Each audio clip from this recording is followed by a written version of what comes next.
우리가 옆에 있는 분들에게 이렇게 인사했으면 좋겠습니다. 당신이 제 옆에 앉아주셔서 너무나 행복합니다.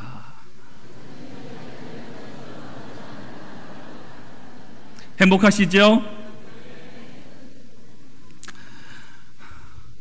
하나님께서는 성경을 통해서 여러 가지 비유의 말씀을 통해서 우리의 삶을 또한 바라보게 하십니다. 때로는 자연 법칙의 숭의에 따라서 수확할 때까지 인내하며 거둬야 하는 농부에 비유하기도 합니다. 또는 칼과 창과 방패와 같은 무기로 무장하고 전쟁터에 나가야 하는 군사에 비유하기도 합니다. 오늘의 말씀처럼 목적을 가지고 달려가야 하는 경주자의 우리의 모습을 비유하고 있습니다. 우리는 이 세상을 살아갈 때 누구나 목적과 목표를 세우고 살아갑니다. 이 자리에 계신 모든 분들도 마찬가지일 것입니다. 다 각자 나름대로의 목적과 목표를 가지고 살아갈 겁니다. 그 목표와 목적이 큰 것일 수도 있고 아니면 사소한 것일 수도 있습니다. 그것이 주를 위한 것일 수도 있고 개인이나 세상을 위한 그런 목적과 목표일 수도 있습니다. 우리가 목표를 세우며 살아가는 것이 매우 중요하지만 더 중요한 것은 그 목표를 끝까지 이루어 가는 겁니다. 근데 많은 사람들이 어떻습니까? 목표와 목적을 세우지만 오래가지 못하고 며칠 지나서 흐지부지 됩니다. 그래서 다시금 세워야 하는 우리의 모습을 바라보게 됩니다. 이런 우리를 향해서 오늘 본문 14절 말씀 가운데서는 우리에게 이렇게 말씀하고 있습니다. 우리 14절을 같이 읽겠습니다. 둯대를 향하여 그리스도 예수 안에서 하나님이 위에서 부르신 부름의 상을 위하여 달려가노라. 오늘 본문에서는 우리에게 둯대를 향하여 달려가야 한다라고 말씀합니다. 둯대를 향하여 나가라고 말씀합니다.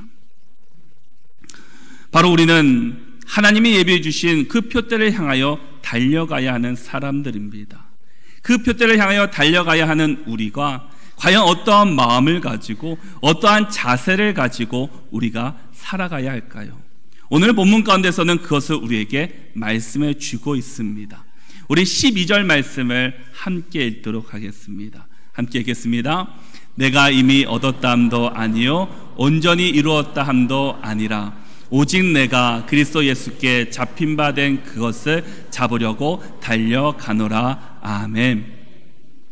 사도 바울은 오직 내가 그리스도 예수께 잡힌 바 된 그것을 잡으려고 달려가노라 라고 말씀합니다.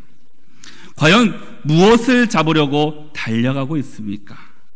그는 우리를 구원하신 그 하나님의 은혜를 부활해 주신 그 부활의 기쁨을 생각하며 나는 달려가고 있습니다. 하나님이 부르신 분명한 목적을 가지고 나가고 있습니다 라고 말하고 있습니다. 우리가 믿음의 경주를 끝까지 달리기 위해서는 우리를 부르신 목적과 사명을 분명히 알아야 합니다.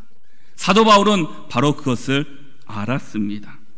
하나님께서 나를 왜 부르셨는지, 예수님께서 나를 왜 부르셨는지 그것을 알았기 때문에 하나님께서 말씀하시는 그 둯대를 향하여 내가 지금도 달려간다라고 말하고 있습니다. 사도 바울은 나는 예수께 사로잡힌 사람입니다 라고 고백합니다. 바로 우리도 우리의 삶 가운데 예수님께 붙잡힌 사람이 되어야 합니다. 우리가 목적을 가지고 사명을 가지고 달려가기 위해서는 우리 또한 예수님께 붙잡힐 때 우리가 그 사명의 자리를 힘차게 달려갈 수 있고 끝까지 달려갈 수 있게 됩니다. 그러기에 분명한 사명이 있어야 합니다.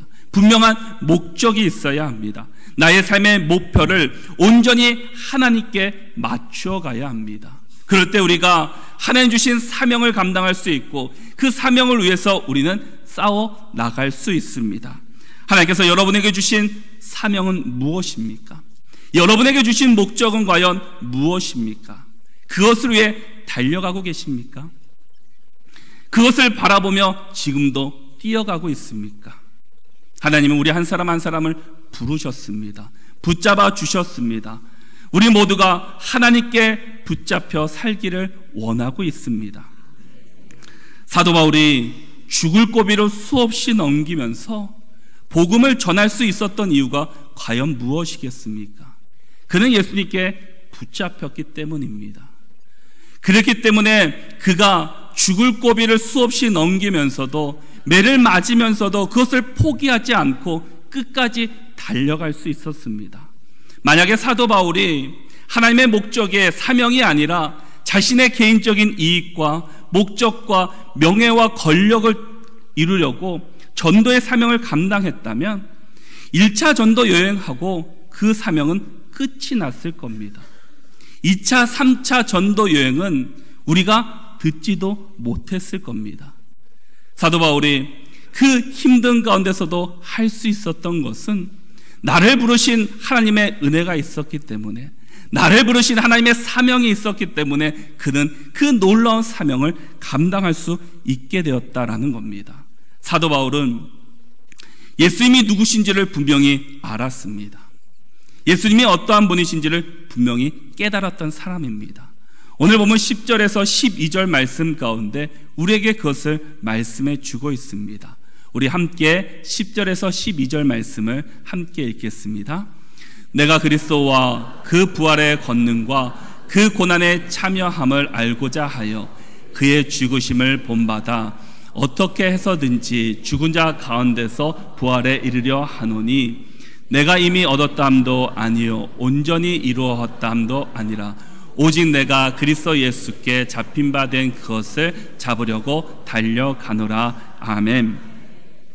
사도 바울은 내가 그리스도와 그 부활의 권능과 그 고난에 참여함을 알고자 그의 죽으심을 본받아 어떻게 해서든지 죽은 자 가운데서 그 부활에 이르려 하노라라고 말씀합니다.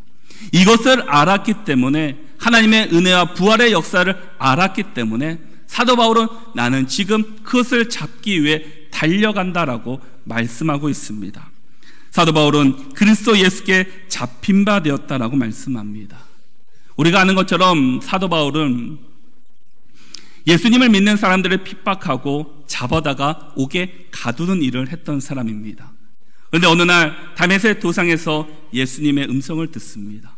예수님을 만났습니다. 그 후로 구원받았고 그의 삶이 바뀌게 되었습니다. 바로 내가 예수 그리스도에 잡힌 바 되었다라는 말은 그 구원의 역사가 내가 경험했다라는 것을 고백하고 있습니다. 그 사건으로 인해서 사도 바울은 그때부터 주님께 붙잡힌 사람이 되었습니다. 그래서 그의 가치관이, 그의 모습이, 그의 생각이 달라지기 시작합니다. 원래 사도 바울은 어떤 사람이었습니까? 5절과 6절에서는 사도 바울을 이렇게 소개하고 있습니다. 우리 5절과 6절 말씀을 같이 읽겠습니다. 내가 8일 만에 할례를 받고 이스라엘 족속이요 베냐민 지파요 히브리인 중에 히브리인이요 율법으로는 바리새인이요 열심으로는 교회를 박해하고 율법의 의로는 흠이 없는 자라. 아멘. 사도 바울은 8일 만에 할례를 받은 사람입니다. 이스라엘 족속이었고 베냐민 지파였고 히브리인 중에서도 히브리 사람입니다. 열심이 있었고 바리새인이었고 율법에는 흠이 없는 사람이었습니다. 또한 당시에 최고의 석학들이 모여 있다는 가말리엘 문화생 밑에서 배웠던 사람입니다. 지금으로 말한다면 서울대 법대를 수석으로 나온 사람이었습니다. 얼마나 많은 이력을 갖고 있는 사람입니까? 다른 사람들이 부러워할 만큼 닮고 싶은 사람이 바울이었습니다. 그런데 그가 예수님을 만나고 나서 모습이 달라졌습니다. 예수님을 만나고 나서 그는 이렇게 고백합니다. 우리 7절과 8절을 함께 읽겠습니다. 그러나 무엇이든지 내게 유익하던 것을 내가 그리스도를 위하여 다 해로 여길 뿐더러 또한 모든 것을 해로 여김은 내 주 그리스도 예수를 아는 지식이 가장 고상하기 때문이라. 내가 그를 위하여 모든 것을 잃어버리고 배설물로 여김은 그리스도를 얻고. 아멘. 어느 누구보다도 화려한 이력을 가진 사도 바울이 내가 갖고 있던 이 많은 것들을 배설물로 여깁니다라고 말하고 있습니다. 어떻게 해서 그가 힘들게 얻은 명예와 권력, 그 신분을 배설물로 여길 수 있었습니까? 그는 이렇게 고백합니다. 그리스도 예수를 아는 지식이 더 고상함을 내가 알게 되었습니다. 하나님보다 더 위대한 것은 없습니다. 세상 것이 최고인 것처럼 내가 지금까지 알았는데 하나님을 알고 나니까, 예수님을 알고 나니까 그보다 뛰어난 게 없습니다. 내 이전의 모든 것을 다 배설물로 여깁니다.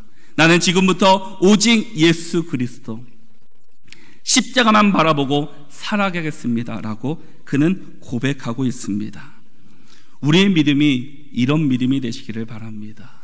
내가 예수님을 믿고 있지만 내가 아직도 세상 것을 붙잡고 살고 있다면 그것을 과감히 떨쳐버리고 오직 예수 그리스도, 그 십자가의 은혜를 기억하며 우리가 살아가시기를 바랍니다. 예수님의 사명이 무엇입니까? 예수님께서 우리를 부르신 목적이 무엇입니까? 그 목적을 깨닫기를 바랍니다. 우리가 예수님을 믿는다고 해서 다 예수님의 사람은 아닙니다. 우리가 예수님을 믿고 있지만 우리 중심에 예수님을 모셔야 합니다. 우리가 말로만 그리스도인, 하나님의 자녀입니다, 백성입니다 라고 말하는 것이 아니라 우리 중심 가운데 그 예수님이 함께 해야 합니다. 그 예수님을 모시고 우리가 살아가야 합니다. 바로 예수님께서 우리를 부르신 분명한 목적과 사명을 알 때 우리는 하나님께서 예비해 주신 그 표대를 향하여 우리는 끝까지 달려갈 수 있게 됩니다. 우리 오직 예수 그리스도 십자가를 바라보며 끝까지 힘써 달려갈 수 있는 저와 여러분들이 다 되시기를 바랍니다. 우리 13절 말씀을 함께 읽겠습니다. 형제들아, 나는 아직 내가 잡은 줄로 여기지 아니하고 오직 한 일 즉 뒤에 있는 것은 잊어버리고 앞에 있는 것을 잡으려고. 아멘. 우리 모두가 신앙의 경주에서 끝까지 달려가기 위해서는 뒤의 것을 바라보지 말고 앞의 것을 바라보면서 달려가야 합니다. 사도 바울은 뒤에 있는 것은 잊어버리고 앞에 있는 것을 잡으려고 나는 달려간다라고 말하고 있습니다. 우리는 앞을 향해 달려가야 하는 사람들입니다. 그런데 많은 사람들은 어떻습니까? 앞을 향해 달려가기보다는 뒤의 것에 매여 있습니다. 과거에 매여 살아갑니다. 내가 과거에는 이런 사람이었는데, 내가 왕년에는 이런 사람이었는데, 과거를 자랑하며 과거에 묶여 앞으로 달려가지 못하는 우리의 사람의 모습을 바라볼 수 있습니다. 사실 과거에 대해서 이야기하자면 사도 바울만큼 과거에 대해서 말할 수 있는 사람이 어디 있겠습니까? 우리가 앞에서 본 말씀처럼 사도 바울은 8일 만에 할례를 받은 사람입니다. 베냐민 지파여 히브리인 중에서도 히브리인 사람입니다. 바리새인이었고 율법에는 흠이 없을 정도로 대단한 사람입니다. 모든 분야에서 완벽할 정도로 많은 사람들이 부러워할 만큼 그런 화려한 이력을 가지고 있는 사람입니다. 요즘 말한다면 금수저를 가지고 태어난 사람이 사도 바울이 아닌가 생각해 볼 수 있습니다. 그러면 이처럼 그에게 과거의 화려함만 있었습니까? 아닙니다.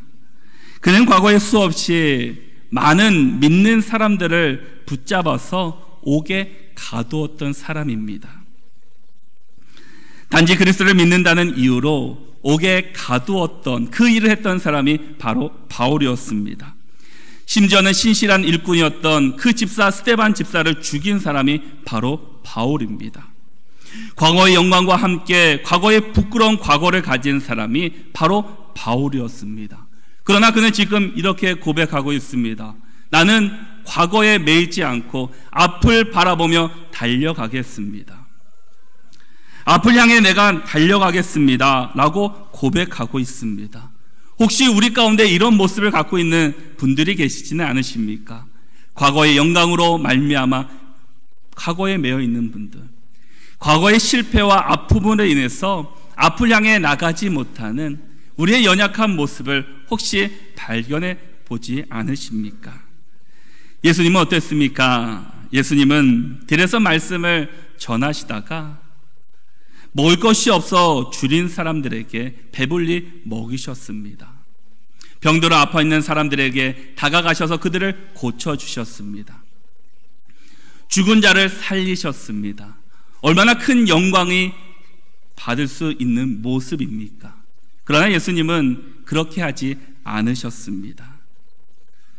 또한 예수님을 조롱했던, 배신했던 많은 사람들이 있었습니다. 특히 베드로는 어떻습니까? 예수님을 3번이나 부인했습니다. 그러나 예수님은 베드로를 찾아가서 이렇게 말씀합니다. 내가 나를 사랑하느냐? 내가 나를 사랑하느냐? 묻고 계십니다. 얼마든지 영광스러운 그 하나님 우편에서 보좌 가운데 살아갈 수 있었지만 예수님은 그렇지 않으시고 이 땅 가운데 오셔서 하나님의 일을 감당해 주셨습니다. 얼마든지 이 땅 가운데서도 많은 사람들을 모아서 영광 가운데 살아갈 수 있었지만 그렇게 하지 않으시고 십자가를 지셨습니다. 얼마든지 피하고 싶은 자리였습니다. 예수님도 그 십자가의 고난을 잘 알고 있었습니다. 예수님도 전날 밤 이렇게 기도합니다. 이 잔을 내게서 떠나게 하옵소서. 그러나 나의 원대로 하지 마시고 아버지의 원대로 하옵소서. 그 십자가의 고난이 없었다면, 십자가의 그 사건이 없었다면 우리는 이 자리에 있을 수 없었습니다. 구원받을 수 없었습니다. 그러나 예수님께서는 그 하나님의 사명이 있었기 때문에, 하나님께서 보여주신 그 앞을 향해 달려갈 수 있는 그것이 있었기 때문에 그것을 감당하셨습니다. 하나님께서는 이스라엘 백성들을 애굽에서 출애굽하여 가나안 땅으로 인도하십니다. 약속의 땅 가나안, 하나님께서 예배해 주신 그 가나안 땅, 그 가나안 땅으로 가는 그 여정 가운데 이스라엘 백성들은 불평하고 불만합니다. 출애굽기 16장 3절에서 이렇게 말하고 있습니다. 이스라엘 자손이 그들에게 이르되 우리가 애굽 땅에서 고기 가마 곁에 앉아 있던 때와 떡을 배불리 먹던 때에 여호와의 손에 죽었더라면 좋았을 것을 너희가 이 광야로 우리를 인도해 내어 이 온 회중이 줄여 죽게 하는도다. 이스라엘 백성들, 하나님이 예비해 주신 가나안 땅, 얼마나 아름다운 땅입니까? 젖과 꿀이 흐르는 땅이라고 말씀하셨습니다. 그러나 그들은 그 땅을 바라보지 못하고 지금 내가 힘들고 배고프고 그 줄인 것에 안주하여서 내가 광야에서, 내가 애굽에서 그냥 고기 곁에 떡을 먹던 때 그냥 그때 죽었으면 되는데 왜 나를 이곳까지 인도해서 여기서 힘들게 합니까? 원망하고 있습니다. 미래를 보지 못하고 하나님께서 준비하신 그것을 바라보지 못하고 현실에 지금에 안주하다 보니까 하나님의 눈으로 그 땅을 바라보지 못합니다. 어찌 보면 우리의 모습이 이런 모습은 아닌가 생각해 보게 됩니다. 우리도 하나님이 예배해 주신 하나님의 나라, 그 표대가 있음에도 불구하고 내가 지금 이곳이, 이 세상이 좋아서 가질 것이 많아서 여기에 안주하며 하나님을 바라보지 못하고 표대를 향하여 나가지 못하는 우리의 모습은 아닌지 우리는 다시 한번 우리의 모습을 돌아보아야 할 것입니다. 지금의 내 모습은 인정하지 못하고 내가 왕년에는 이런 사람이었는데 과거의 영광에만 매여 있지는 않으십니까? 아니면 반대로 과거의 실수와 연약함에 매여 주저앉고 있지는 않으십니까? 하나님께서는 우리에게 예비해 주신 하나님의 나라가 우리 각자에게 예비되어 있습니다. 그러기에 우리는 현실에 안주하며 과거에 매여 사는 인생이 아니라 그 표대를 향하여 힘써 달려가시기를 바랍니다. 하나님께서는 신앙의 경주라는 우리가 머뭇머뭇하며 안주하기를 원치 않으십니다. 이전 것은 잊어버리고 앞을 향해 더 힘써 달려가라고 말씀해 주고 있습니다. 그리고 하나님이 행하실 새로운 일과 믿음을 가지고 그 믿음을 바라보며 달려가라고 우리에게 말씀하고 있습니다. 물론 뒤에 있는 모든 것을 다 잊어버려야 한다는 말은 아닙니다. 우리가 분명히 과거의 것 중에 기억해야 될 것이 있습니다. 그것은 바로 하나님이 지금까지 주신 은혜를 우리는 기억해야 합니다. 하나님께서 지금까지 우리를 인도해 주신 그 은혜를 우리는 기억해야 합니다. 그럴 때 우리가 다시 한번 일어설 수 있고 힘을 내서 달려갈 수 있게 됩니다. 인생을 살아가면서 늘 좋은 일만 있는 것은 아닙니다. 때로는 힘들 때도 있고 때로는 즐거울 때도 있습니다. 그런데 어떤 사람은 그 힘든 여정 가운데, 고난 가운데 넘어지고 쓰러지는 사람이 있습니다. 또한 어떤 사람은 그 고난 가운데 있지만 다시금 힘써 일어나서 달려가는 사람이 있습니다. 바로 우리 믿음의 사람들은 이 고난과 어려움을 만났을 때 우리가 좌절하고 넘어지고 쓰러져 있는 인생이 아니라 다시금 일어나서 힘써 달려가야 합니다. 그럴 때 바로 우리가 하나님이 주셨던 은혜, 하나님께서 우리에게 베푸셨던 그 역사하심, 인도하심을 우리가 다시금 기억하시기를 바랍니다. 때로는 힘들고 좌절하고 낙심되는 일이 만난다 할지라도 하나님을 기억하시기를 바랍니다. 하나님을 붙잡으시기를 바랍니다. 하나님을 만나고 하나님께 바라보며 우리가 힘써 달려갈 수 있는 우리 모두가 되시기를 바랍니다. 하나님께서는 우리가 과거에 매어 넘어지거나 낙심하기를 원치 않으십니다. 그래서 골로새서 3장 1절과 2절에서는 우리에게 이렇게 말씀해 주고 있습니다. 우리 골로새서 3장 1절과 2절을 함께 읽겠습니다. 그러므로 너희가 그리스도와 함께 다시 살리심을 받았으면 위의 것을 찾으라. 거기는 그리스도 예수께서 우리 하나님 우편에 앉아 계시느니라. 위의 것을 생각하고 땅의 것을 생각하지 말라. 아멘. 하나님께서는 저와 여러분들에게 땅의 것을 생각하지 말고 위의 것을 생각하며 살아가라고 말씀합니다. 바로 예수 그리스도께서 우리를 다시 살리신 그 부활의 은혜를 다시 한번, 부활의 기쁨을 생각하면서 땅의 것을 생각하지 말고 하늘을 생각하면서 위의 것을 붙잡고 살아가는 우리 모두가 되시기를 바랍니다. 우리 14절 말씀을 같이 읽겠습니다. 표대를 향하여 그리스도 예수 안에서 하나님이 위에서 부르신 부름의 상을 위하여 달려가노라. 아멘. 우리가 달려가기 위해서는 하나님께서 부르신 부름의 상을 기억해야 합니다. 혹시 한국을 대표하는 선수들이 훈련하는 선수촌이 텔레비에 나온 것을 본 적이 있으십니까? 그 선수들의 모습을 보면 너무나 많은, 우리가 감당하기 힘든 훈련하는 모습을 보게 됩니다.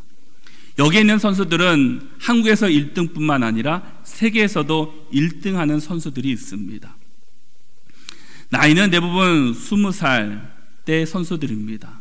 얼마나 놀고 싶은 것들이 많겠습니까? 하고 싶은 일이 많이 있습니까?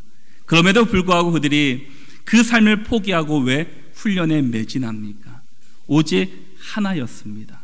바로 대회에 나가서, 올림픽에 나가서 금메달을 받는 겁니다. 최고의 상을 받기 위해서 그들은 끊임없이 훈련을 합니다. 어찌 보면 우리도 믿음의 경주에서 끊임없이 훈련을 해야 합니다. 믿음의 훈련이 있어야 합니다. 신앙의 훈련을 해야 합니다. 그럴 때 우리가 힘써 나갈 수 있고 달려갈 수 있게 됩니다.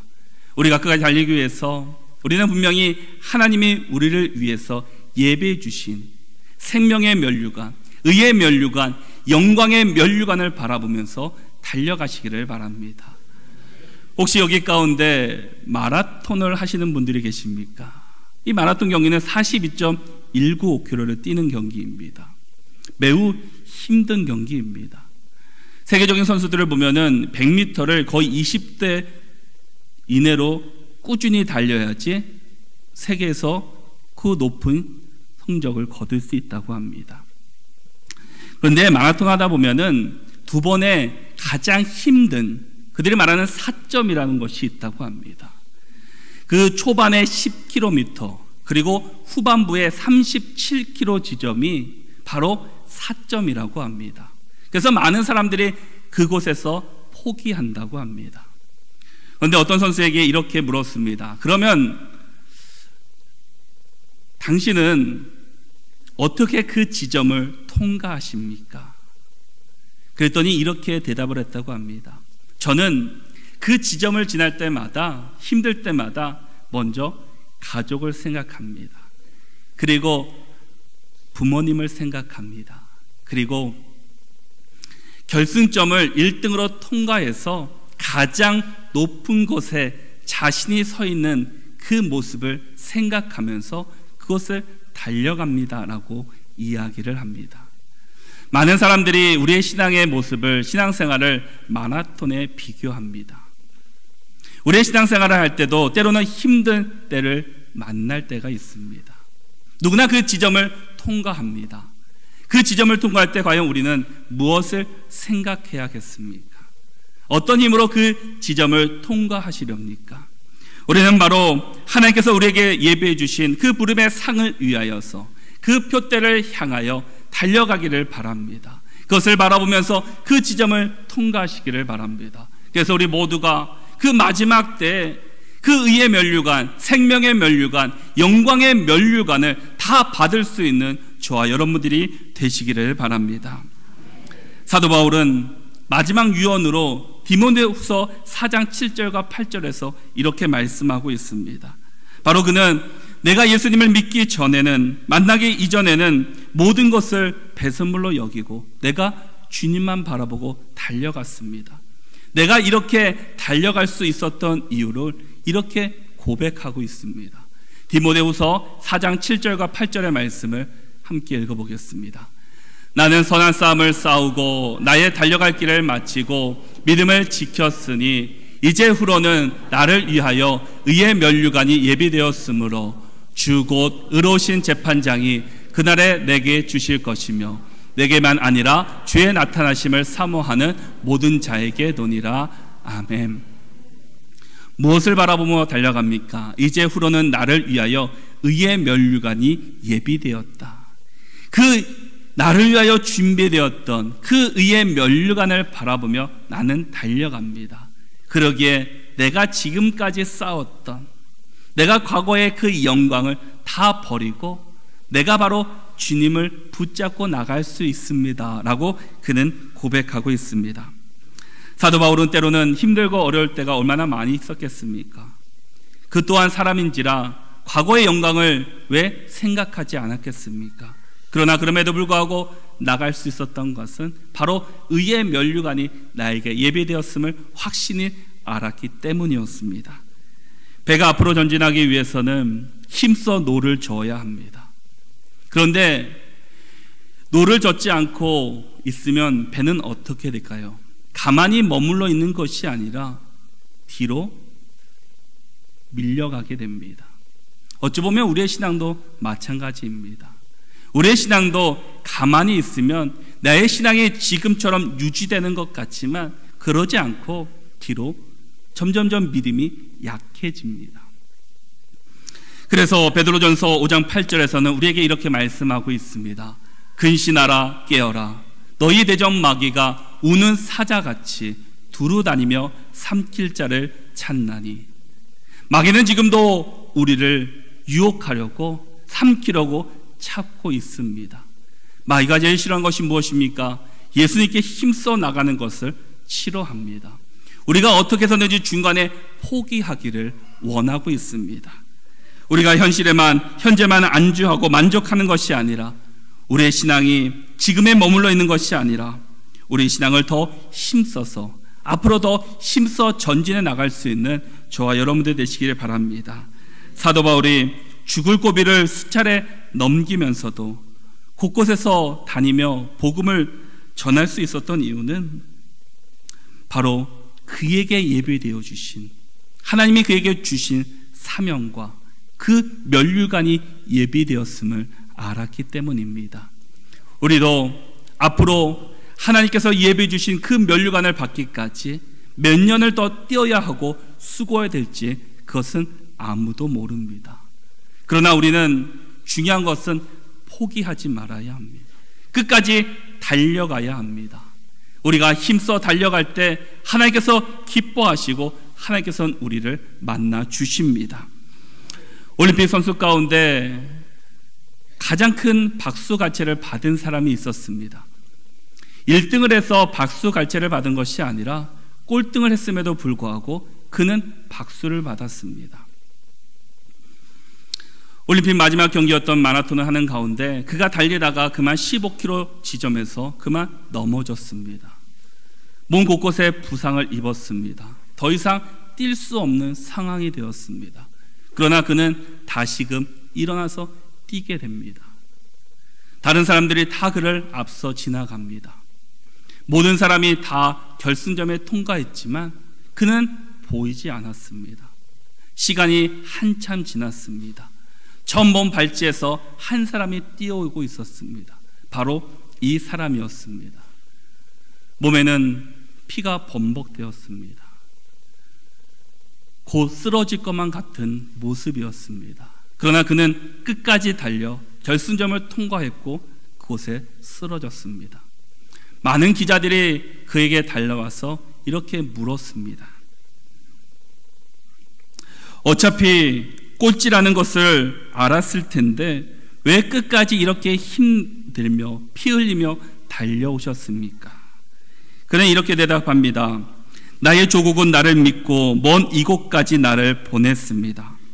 나는 조국의 금메달을 가지고 돌아가지는 못하지만 나의 조국의 불명예는 끼치지 않겠습니다.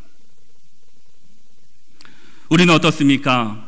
우리 하나님께서는 모두가 1등하기를 원치는 않으십니다. 그러나 하나님께서 우리에게 끝까지 달려오기를 원하고 계십니다.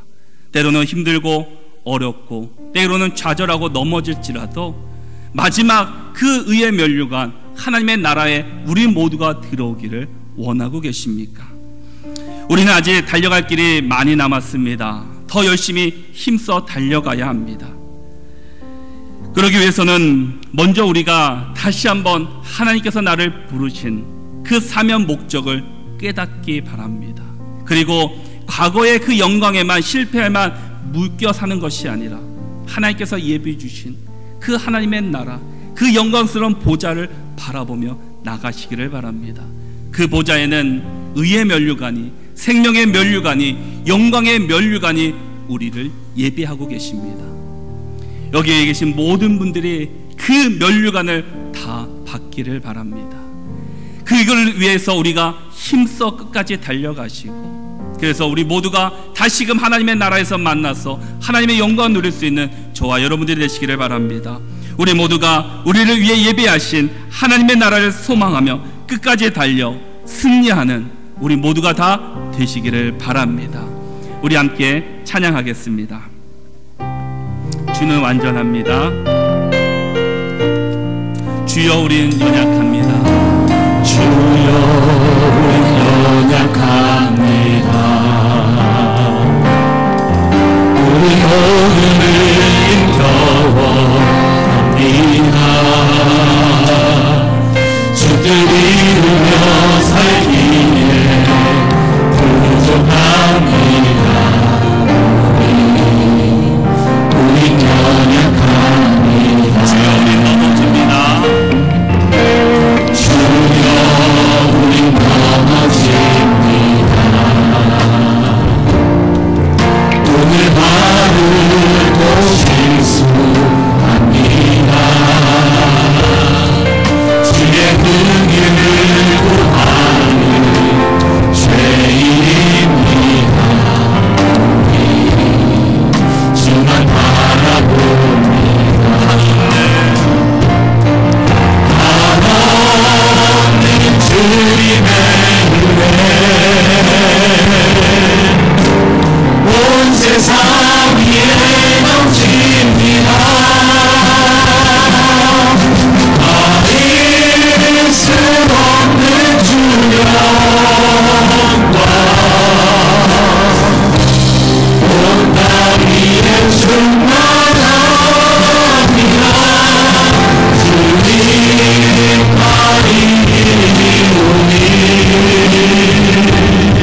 이에 충만합니다.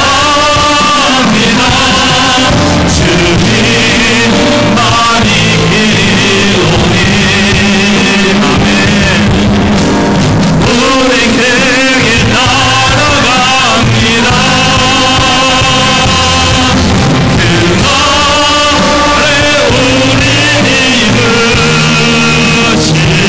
믿으시 주는 완전합니다. 이제 우리 함께 기도하겠습니다. 하나님은 우리가 끝까지 달려가기를 원하고 계십니다. 끝까지 하나님의 나라를 바라보기를 원하고 계십니다. 혹시 이 자리 가운데 아직도 과거에 매여 있어 살고 있지는 않으십니까? 우리가 다시 한번 주님의 사명과 그 목적을 깨닫기 원합니다. 하나님께서 예배 주신 그의 의의 면류관, 생명의 면류관, 영광의 면류관을 바라보며 달려가기를 원합니다. 이 시간 내가 그렇게 살지 못했다면 하나님 이 시간 용서하여 주시옵시고 다시금 나의 마음 가운데 하나님께서 역사하여 주셔서 오직 주님만 바라보며 주께 묶여서 주께 붙들림 받아서 정말 주님께서 예배 주신 그 표대를 향해서 힘차게 달려가겠다고 이 시간을 결단하며 함께 기도하겠습니다. 사랑하는 구성하신 아버지 하나님, 저희들을 주님의 전에 불러 감사합니다. 주님, 우리가 다시 한번 주의 말씀으로 다시 한번 바라보기를 원합니다. 우리가 주님께서 예배 주신 그 표대를 향하여 달려가야에도 불구하고 내가 하나님 주신 사명을 잊어버리고 과거에 미워서 아버지 우리가 주장하고 있는 우리의 모습은 아닙니까? 하나님, 다시 한번 우리가 주님 앞에서 가까이 나가기를 소원합니다. 주님의 영광을 바라보게 하여 주시옵소서. 주님의 표대를 바라보게 하여 주시옵소서. 주님의 사명을 붙잡고 우리가 끝까지 달려가게 하여 주시옵소서. 그래서 하나님께서 주신 그 의의 면류관, 생명의 면류관, 영광의 면류관을 바라보게 하여 주시옵소서. 우리 모두가 하나님의 뜻 가운데 살아갈 수 있는 우리가 하나님의 뜻으로 하나님 도와주시옵소서. 아버지 주시고 함께하여 주시옵소서.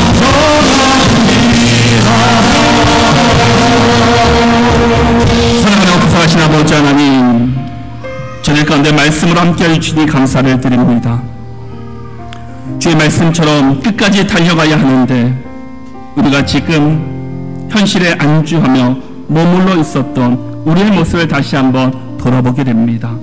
하나님이 주신 사명과 목적을 다시 한번 무장시켜 주시고 우리가 과거에 매어 사는 것이 아니라 하나님께서 예배 주신 그 하나님의 나라를 바라보며 달려가게 하여 주시옵소서.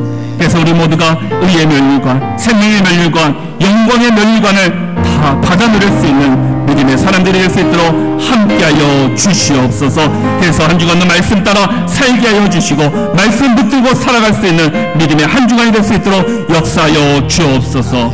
감사하며 예수님의 이름으로 기도하옵나이다. 아멘. 우리 다 함께 일어나셔서 주가 일하시네 함께 찬양하겠습니다.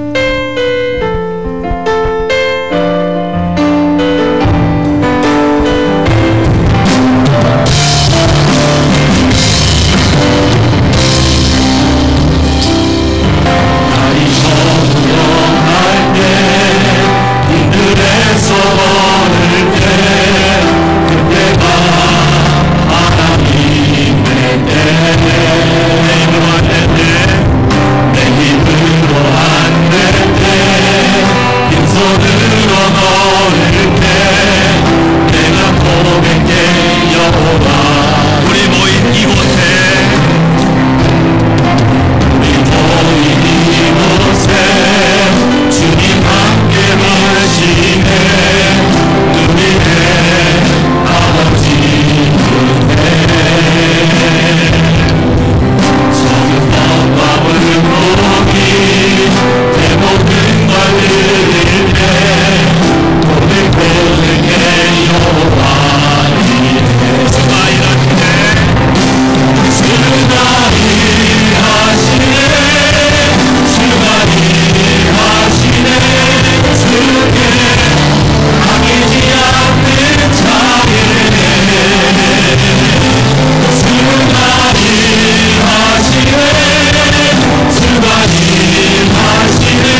우리 구주 예수 그리스도의 은혜와 아버지 하나님의 사랑하심과 성령님의 감화 감동 교태 충만하심이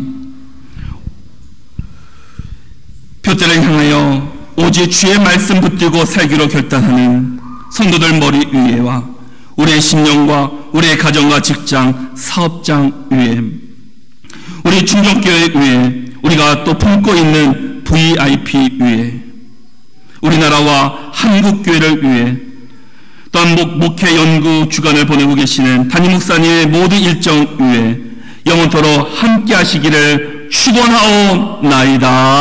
아멘.